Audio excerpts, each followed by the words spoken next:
Europa, a principios del siglo XIX, era como un tablero de Risk, y Napoleón era ese jugador que no sabe parar. Mientras los demás intentaban tomarse un descanso para cenar, él ya había conquistado medio continente, cambiado las reglas del juego y, por supuesto, se había coronado a sí mismo emperador. Desde Italia hasta Egipto, pasando por España, Austria y Prusia, Napoleón no perdía la oportunidad de demostrar que sus mapas necesitaban más y más espacio. Y sí, iba consiguiendo una victoria tras otra, arrasando en buena parte de Europa.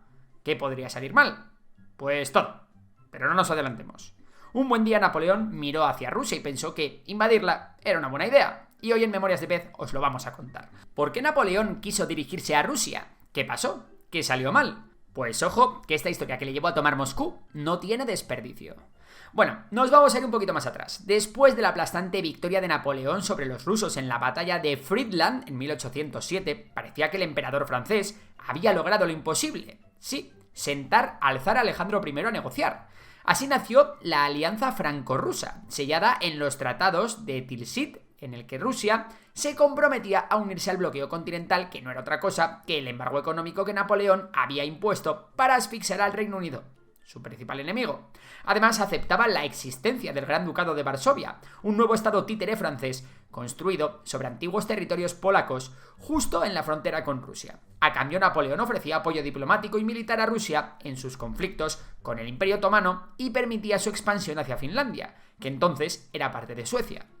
Desde el principio, la alianza fue vista con recelo en la corte rusa. Los nobles no estaban acostumbrados a perder guerras y menos aún a firmar tratados que olieran a humillación. Además, el bloqueo continental perjudicaba gravemente a la economía rusa, muy dependiente de las exportaciones agrícolas. El comercio con el Imperio Británico, que era su principal socio, se había desplomado. El rublo perdía valor y se avecinaba una crisis financiera. Pero Napoleón fue cambiando de opinión. Al dictador francés dejó de gustarle la idea de Rusia expandiéndose hacia Constantinopla y los Balcanes y se negó a garantizar por escrito que nunca restauraría el reino de Polonia, una idea que el zar Alejandro veía como una amenaza directa a la seguridad rusa. La tensión no dejaba de crecer. En 1809, tras la derrota de Austria en la guerra de la Quinta Coalición, Napoleón añadió la Galicia Occidental al Ducado de Varsovia, lo que no gustó nada en Rusia. Y por si fuera poco, en 1810, Napoleón rompió las negociaciones para casarse con una hermana del zar y en su lugar se unió en matrimonio con María Luisa, hija del emperador de Austria. Todo acto tiene su consecuencia, así que en 1810 Alejandro I abandonó oficialmente el bloqueo continental, lo que fue una auténtica traición sin parangón, imperdonable para Napoleón. Recordemos que el bloqueo no era solo una medida económica, sino el pilar de toda su estrategia para debilitar al Imperio Británico.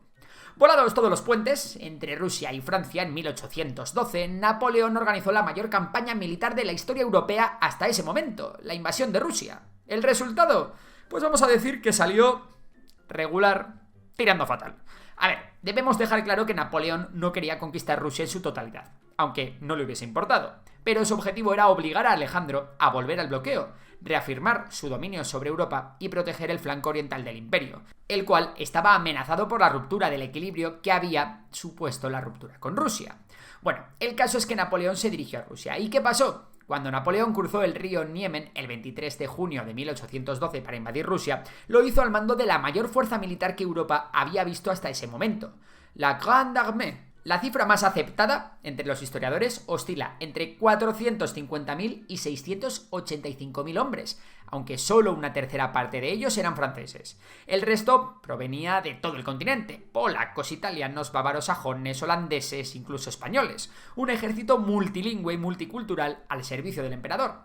Frente a esta gigantesca maquinaria militar, los rusos no pudieron oponer una fuerza del mismo tamaño, al menos al principio. Rusia contaba con un ejército imperial de aproximadamente 600.000 hombres, repartidos por todo el país, pero en el frente occidental, en el que enfrentaría directamente a Napoleón, apenas lograron reunir unos 150.000 o como muchísimo 200.000 soldados, acompañados por 15.000 cosacos y alrededor de 940 piezas de artillería. Al principio de la marcha, Napoleón no encontró apenas resistencia, por lo que iba avanzando con rapidez sobre territorio ruso. Barclay de Tolly, comandante en jefe ruso, parecía que rechazaba luchar. Algunos historiadores dicen que el comandante sabía que su ejército no podría vencer si se enfrentaba al de Napoleón en combate a campo abierto. Otros dicen que llevó a cabo la táctica de tierra quemada. Si fue una u otra, el resultado fue el mismo. a medida que las tropas rusas se retiraban, iban destruyendo cosechas y ganado, y todo lo que se pusiese por delante. La consecuencia, que el ejército de Napoleón comenzó a sufrir bajas sin haber llegado a combatir. En un mes, los de Napoleón habían perdido alrededor de 100.000 hombres por enfermedades como el tifus y la disentería. La causa fue el calor sofocante del verano y posteriormente las lluvias otoñales que convertían los caminos en barro intransitable. Aunque eso vendrá más adelante, que todavía estamos en verano. Aunque lo realmente alarmante fue la falta de comida que bajaba las defensas y agotaba a los soldados. Y es que aparte del páramo sin recursos que dejaban los rusos tras sus retiradas, el tren de suministros francés no pudo seguir el ritmo del avance y la hambruna se desató. Los soldados marchaban exhaustos, mal alimentados, muchos descalzos, y los caballos caían a un ritmo brutal. Durante la campaña se estima que murieron unos 1.000 al día. Y ya adentrados en la estepa rusa, por fin llegó el día en el que las tropas de Napoleón y las de Barclay se enfrentaron. Fue en Smolensk, ciudad que dio nombre a la batalla. Los franceses lanzaron un asalto masivo, bombardeando la ciudad, provocando incendios y una lucha intensa. Barclay ordenó retirarse, aunque dejó una pequeña fuerza para cubrir la retirada. Esta retirada le valió a Barclay su puesto, aunque el comandante ya era visto como extranjero y cobarde por muchos. Después de Smolensk, el zar Alejandro I decidió nombrar como nuevo comandante al veterano general Mikhail Kutuzov, muy valorado por su reputación y su conexión con la nobleza y el clero ruso. Barclay fue relegado a seguir liderando el primer ejército occidental como subordinado, y Kutuzov asumió el mando el 29 de agosto, justo a tiempo para preparar la siguiente gran batalla que Napoleón ya anticipaba: Borodino. La batalla de Borodino fue brutal y muy sangrienta, aunque apenas duró 12 horas. ¿Y creéis que Kutuzov hizo algo distinto a Barclay? Pues no, también decidió retirarse y continuar la guerra de desgaste. Increíblemente, a pesar de la brevedad del encuentro, los franceses sufrieron entre 30.000 y 40.000 bajas, incluyendo heridos, muertos y desaparecidos, y los rusos entre 40.000 y 45.000. Técnicamente el resultado fue una victoria francesa, pero en realidad el ejército ruso no fue destruido, solo retrocedió y se retiró hacia Moscú.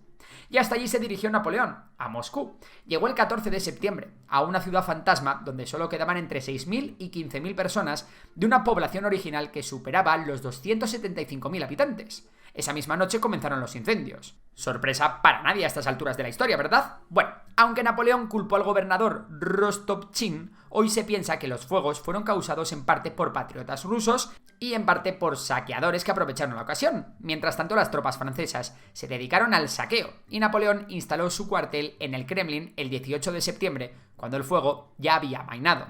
El emperador todavía esperaba una paz que nunca llegó. Escribió cartas pidiendo negociar, pero Alejandro I se mantuvo firme y el ejército ruso no se rindió.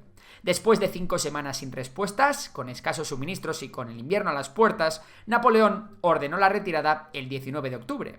Napoleón quiso inicialmente retirarse por una ruta más fértil hacia Kaluga, pero en la batalla de Maloyaroslavetsk, el 24 de octubre, el comandante ruso Kutuzov les bloqueó el paso. Obligado, Napoleón volvió sobre sus pasos y se adentró en la misma ruta devastada por la que había entrado. Desde entonces comenzó una odisea infernal. Los supervivientes solo tenían una meta clara: salir de Rusia lo antes posible. La moral se hundió por completo y la debilitada Gran Armée cruzó el campo de Borodino, donde miles de cadáveres sin enterrar yacían al lado de los caminos devorados por los lobos. Y seguían muriendo, no por disparos, sino por el hambre, el frío y las enfermedades. A principios de noviembre, el invierno ruso impactó con toda su furia. Temperaturas de hasta menos 30 grados centígrados, viento gélido y una nieve que les dejaba ciegos. Muchos de los soldados murieron congelados o exhaustos. Las divisiones de la camaradería se rompían.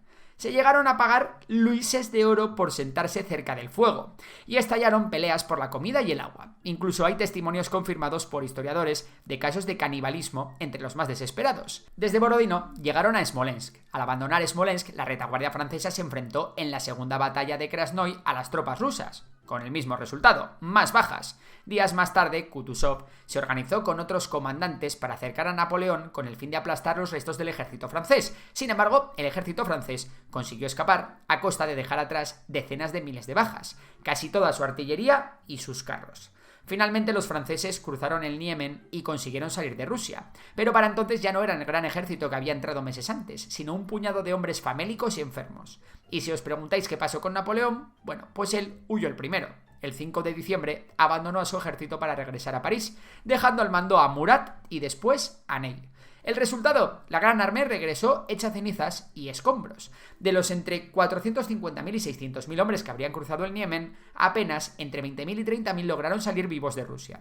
El resto murieron por enfermedades, frío, hambre, los combates y otros desertaron o fueron capturados. El ejército ruso también sufrió enormes pérdidas. Se estima que murieron entre 150.000 y 200.000 soldados rusos, aunque muchos fallecieron también por las durísimas condiciones, no solo por el combate.